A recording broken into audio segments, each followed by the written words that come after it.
Alright, mbaniriza nnyo ku edition y'olwaleero. Mwebale kutulaba n'okutuwuliriza. Nkujjukizako kampani eri mbagita Hayes Recruitment Company. Kampani eno egenda okutwala ebweru ate emirimu gifuna tonnagenda, contract osayininga wano nomanya kyogenda okukola. Baagala ba security guards ku airport e Dubai. Balina emirimu mingi nnyo bwa security guard bw'osobola okukola. Naye kirungi ekiriwo ku Hayes Recruitment Company nti emirimu ogifuna tonnagenda.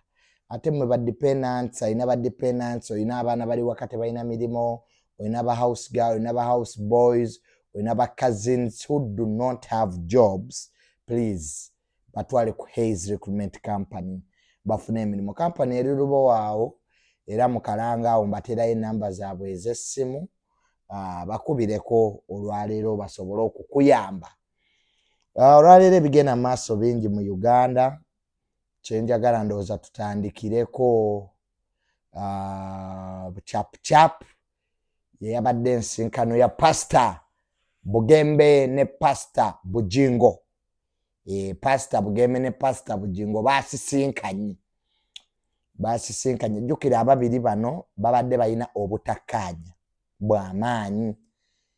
Baafunamu obuzibu awo. Ebimu ku byabaleetera obuzibu, Pastor Bugembe lumu yali alanga ekivvulu kye oba yali ayimba mu bivvulu ebiwagirwa kampani z'omwenge.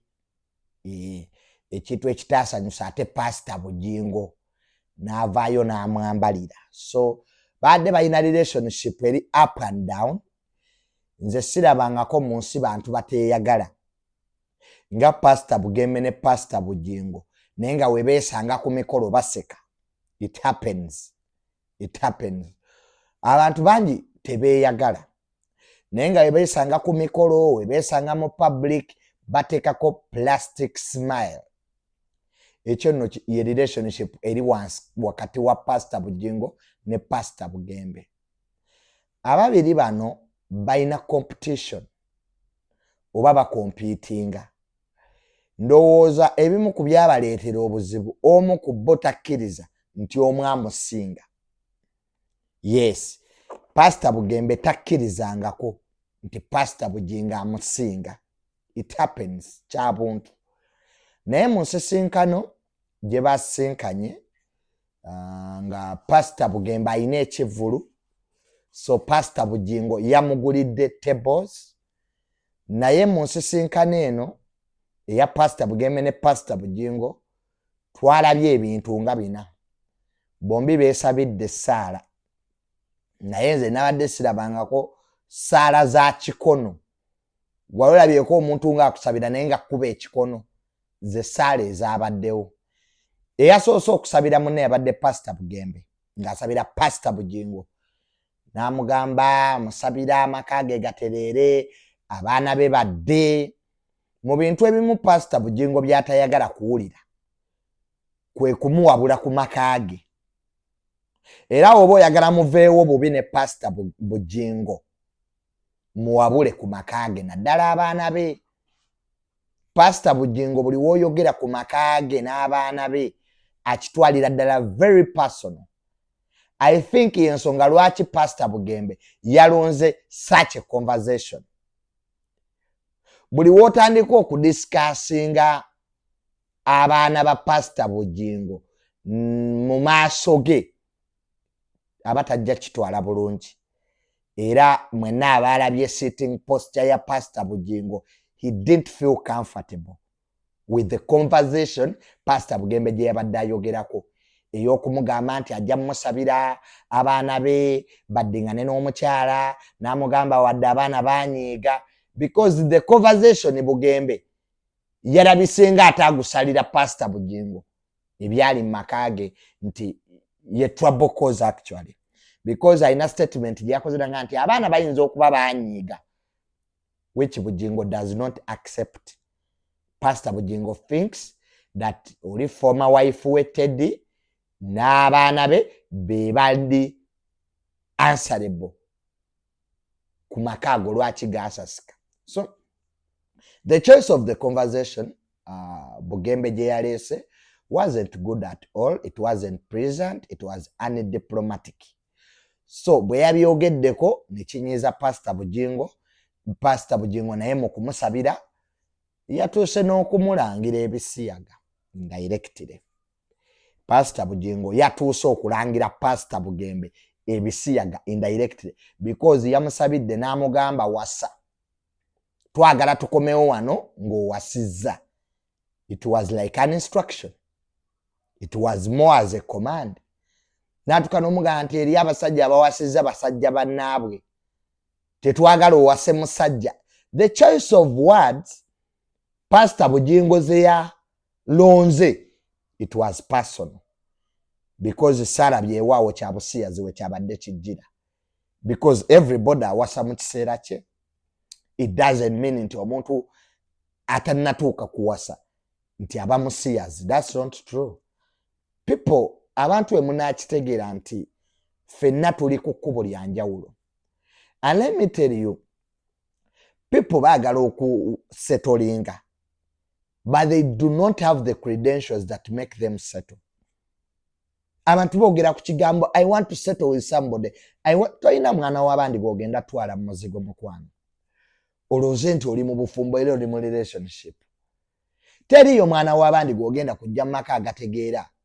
Omuleete mu maka nga mukyatambulira ku bodaboda. Bannensi ekyuse nnyo. Gwe omusajja yenna ayagala okuwasa. Olina okubaako n'ebintu by'otaddewo ebinaakuwanirira mu bufumbo. Kyova olaba abaana kati bafumbayo wiiki 2 nnaku 2 ne bagenda. Because the environment is not pleasant. The environment cannot support marriage. Bano obufumbo kisukka ku kwegatta. Because n'embwa zeegatta, n'enkoko zeegatta, n'embuzi zeegatta. Marriage is bigger than that. Nekakati, these days, when people see you, you are clocking 30, people are looking for money. Gwe gy'omalireyo mu WhatsApp messages osindikira abantu message, I love you, I miss you. People are looking for money. People wake up every day to make ends meet. Kubanga obuvunaanyizibwa kati bungi. Tudosanga omuvubuka wa myaka 26, 27, 2 yalabirira maama we, yaweerera baganda be fees, yalabirira jjajjaawe. There is a lot at stake. So money is important. Money is important. Before you start up a family, you must have a financial muscle. Esobola okuwanirira. Kiruma mu nsi muno nga omwana waaso akusaba ekintu which you cannot afford. Ne muyingira supermarket, omwana n'akaabira ebintu tosobola bimuwa. It pains as a parent.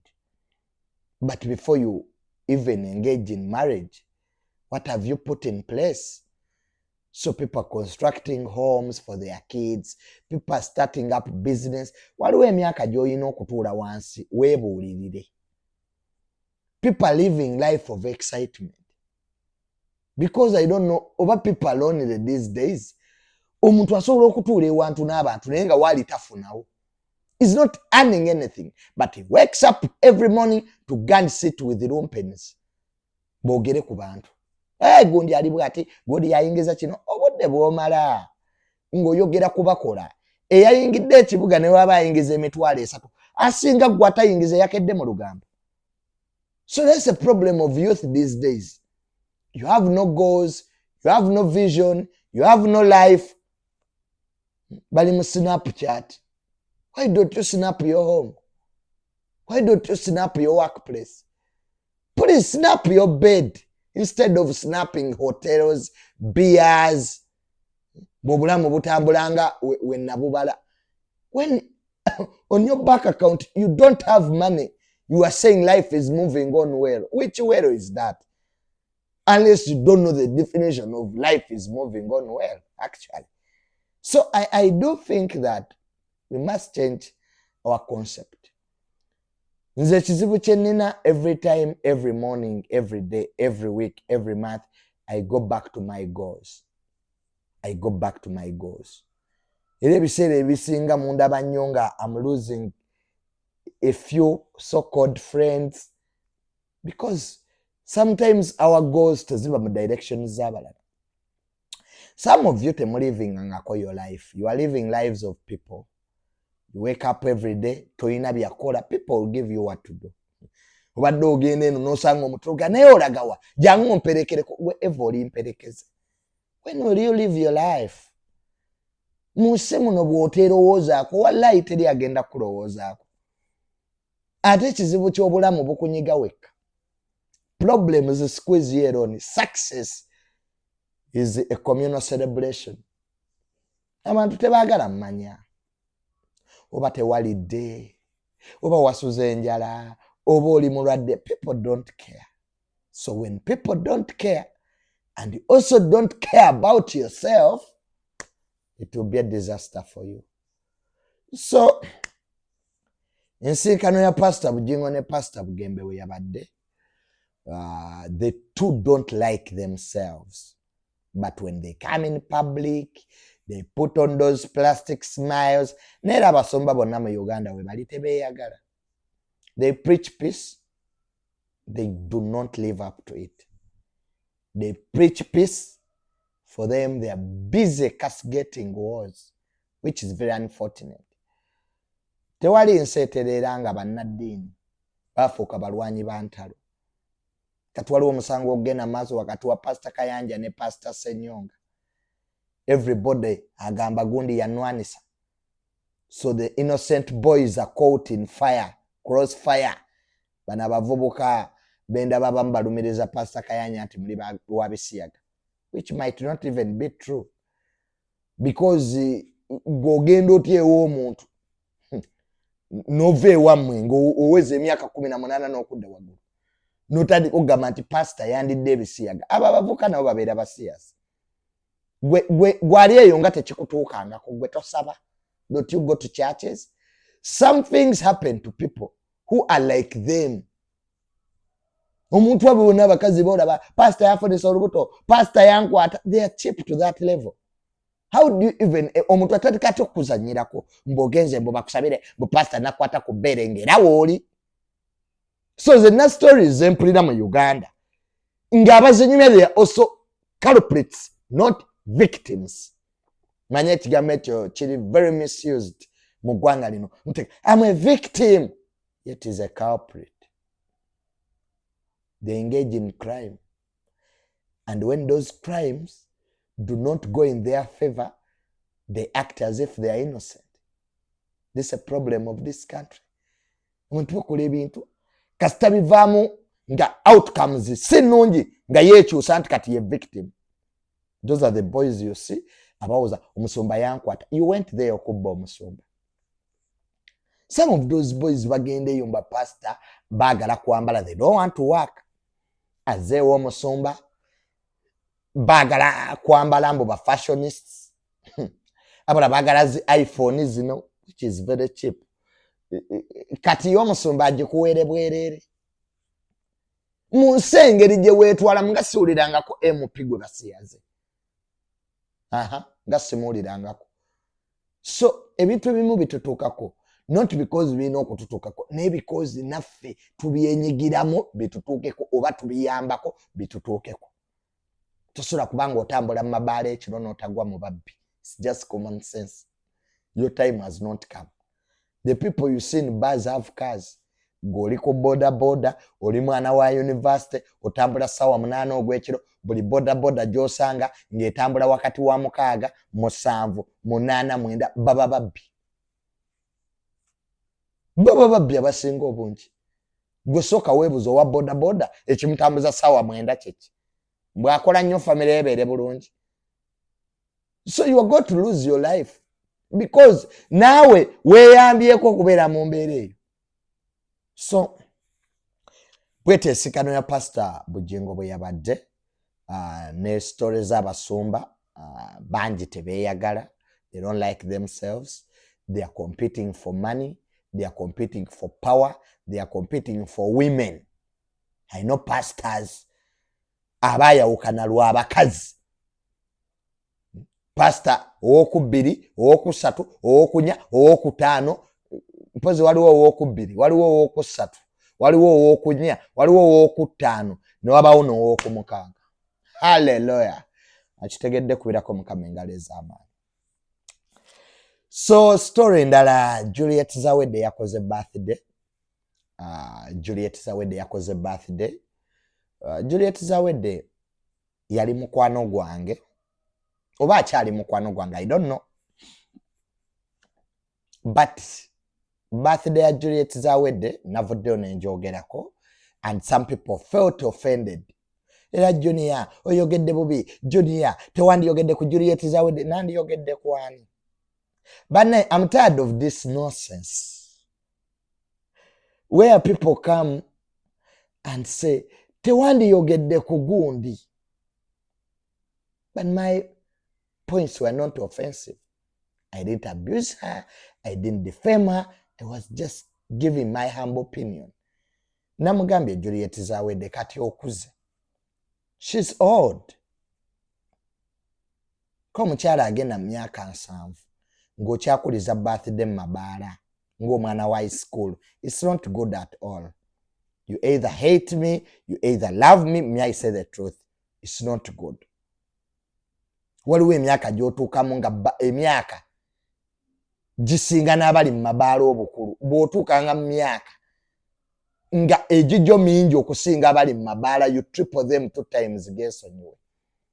Waliwo kye tuyite the end of an era. Nuga ne banne maze emyaka 2 mu mabaala, lwaki sibeerako ewange?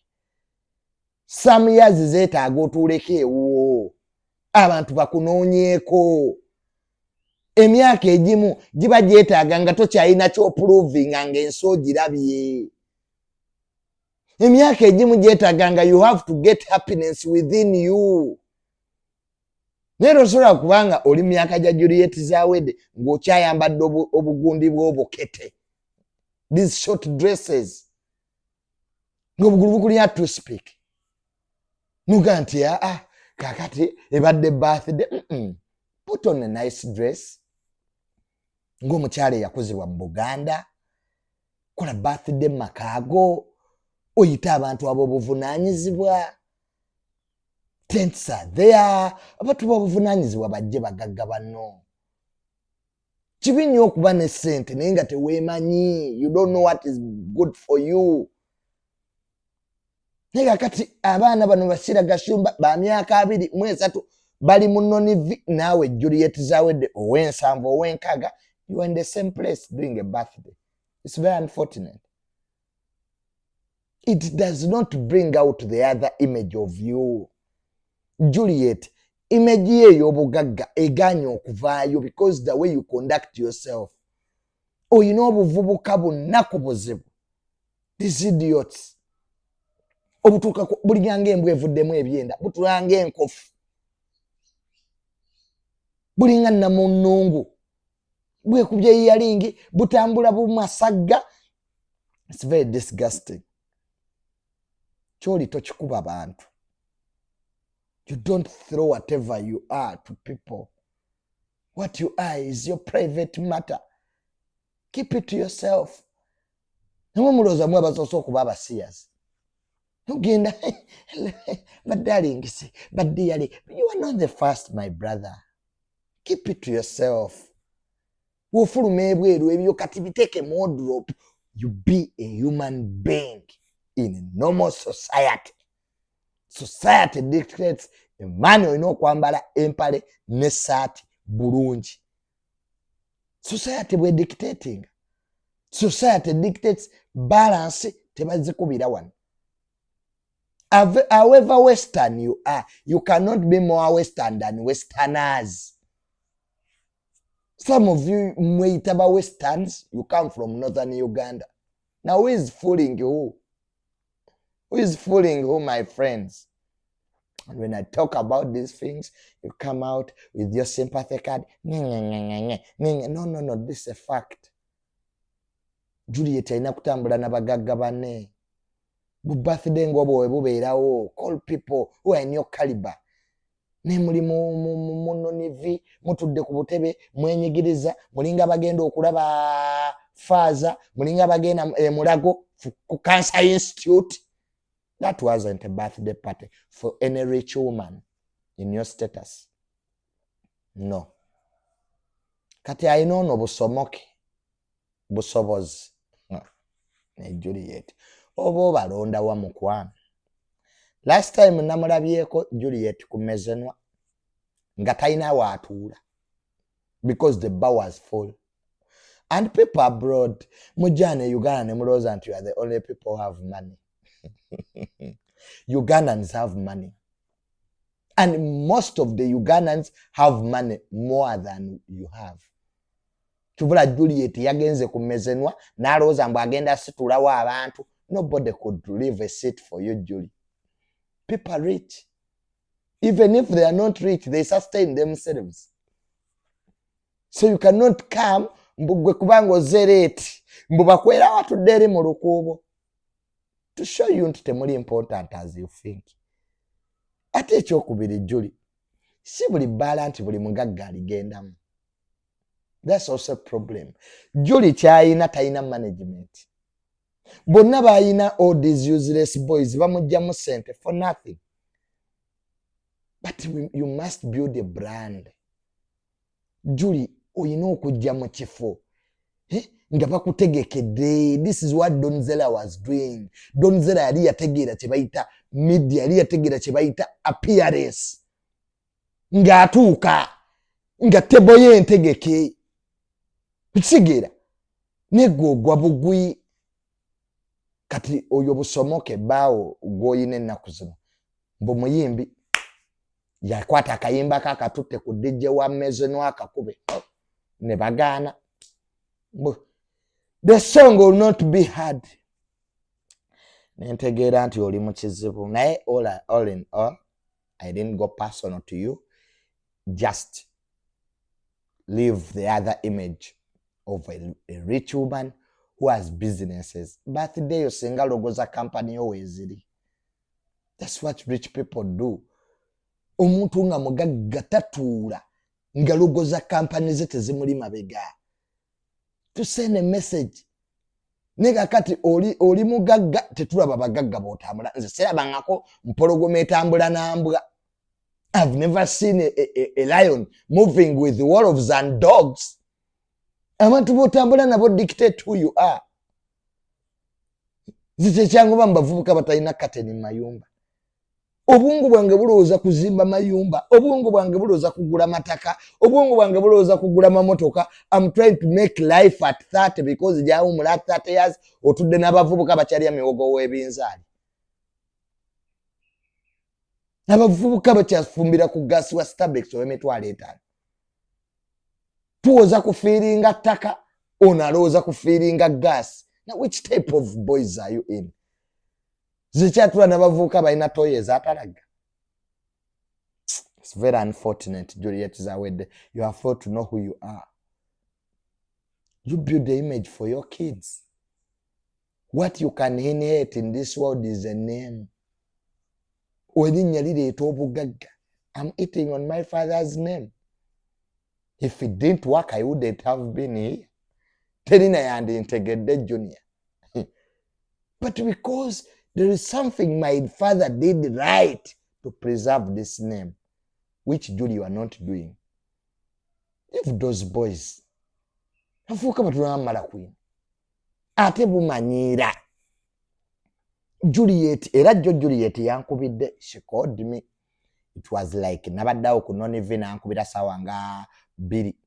Nangamba Junior, you should be ashamed of yourself. Nemuga Julie. Your people disrespected me.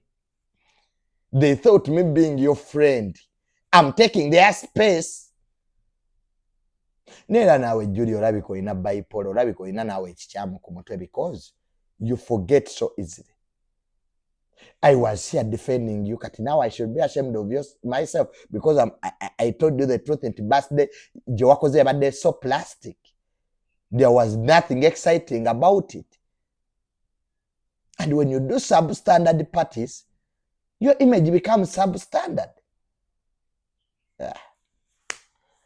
Wamma kamalirize olwaleero. Which story have I forgot? I've talked about Julie. I've talked about Queen Shibadda. Yes, Queen Shiba akomawo. alina concert nga 20 something August yakubye oluyimba somebody ali matabani wa somebody. Nze kitu kyokka kyenjagala ku Shiba, she's real. Shiba, she's real. She has mastered the game of scarcity creates demand. Abayimbi kye mu bulamu, be scarce, you'll create that demand you want. Naye omuyimbi obeera mu mabaala, obeera mu kuzannya pulu mu biduula, you want us to pay money to see you, we shall not. Shiba talabika. She mastered branding. Branding, when you are everywhere, you are nowhere. Abayimbi ekibase, you want to be everywhere. Mubeere okwo ku TikTok ne muwemula, mwafuuka babologa. You cannot have a name when you are cheap to be seen. Ibi bya bannamawulire ne kati leero osanga abayimbi tebava ku TikTok, bali mu conversation ezitazimba, cheap conversations. Otudde ne ba TikTok abatalina na bbaluwa ya mujiji. Oli ku show nabo oyagala enkyokutegeka concert tujje tukulabe, tetujja. Shiba wali omulabyewa. Shiba ali kyovulaba Shiba buli wajja tuyaya nugenda tumulabe, we pay because yasoma branding. Shiba agenda mu kamera nga byayogedde abikali tuleeteze. She does not talk because she's idle. Kitusanga bayimbi ennaku zino balowooza tokubeera mu kamera, erinnya tebalizimbira mu kamera. Banji nnyo kati kankubuulire, the people who have big names in this country do not talk a lot. Do not talk a lot. Because buli obeera mu kamera oyokya. Buli obeera mu kamera ojja kusanga abawemula owemule. Buli obeera mu kamera ojja kusanga ebibuuzo ebitazimba byegattemu. Star, kyebayita star, kyebayita omuyimbi owe modern day era. Omuyimbi alina okubanga oteekayo bifaananyi bya fashion. Kubanga gwe mulembe gwe tulimu. Olina okubanga ovuga emmotoka nnungi. Ne muyimbi kyawunya enkwawa. Oli muyimbi owunya enkwawa, mwe abakwata obuzindaalo, muyina ebyo ebintu bye muwuuba nga muyimba, eno enkwawa zitta abaliwo. Abamu temunaaba. Omuyimbi wandibadde nga buli womala sho oyingira ekinaabiro. Naye n'oyimba sho 3 okutta ekkalalumo olijja ekasambye eruweeru, nojja n'oyimba ekyaddondo, n'ova ekyaddondo n'osibira emakindi, bifo 3. No perfume, no powder, no showering. Wozamwe star. Really? Nogenda olaganda weya zino ez'akasanvu ez'ebikubo anti mukopa abazungu. Bali abazungu babalanga lebo. Omuzungu ayinza okwambala andaweya ya Versace nga brand ambassador weeyo. Kati golaga oti andaweya gye batungira mu kiyembe. Nogamwe star. It's very unfortunate. It's very unfortunate. Naye nga Shiba nkwebaza for having kept your brand, and people thought wali ogenda va ku Jeff Chiwa, it will be the end of you. No. I love the way you do your things, Shiba. I do love the way you do your thing. You are still a star in this country. Not because into oyimba nnyo, but your conduct. Wasoma economics. Commodity ezitalabika katale bazigula nnyo. Ne commodity ezibeera nga zirabika bazigula less. So abayimbi ekyo mukitegeere. Va mu mabaala. Teri muntu gwogenda kusaba ssente ng'akulaba mu mabaala. Every time bamanyineewo okusanga. Musiba muzepooko joyi nti muliyambizi bajja bakuba amakalayi mu mitwe. And learn to pay your debts. Musasula amabanja. Mugenda ne mwambala engoye z'abantu mu boutique, you don't pay. Muyingira amayumba g'abantu ge mupangisa, you pretend they are your houses. We have also built homes, comfortable homes, have financial managers. So jangu ndabire wano ndi mudachika makeup producer Ron leero gwagikuttemu. How many minutes have I done? 30 of them. Okay, I think that's enough for today. It's okay.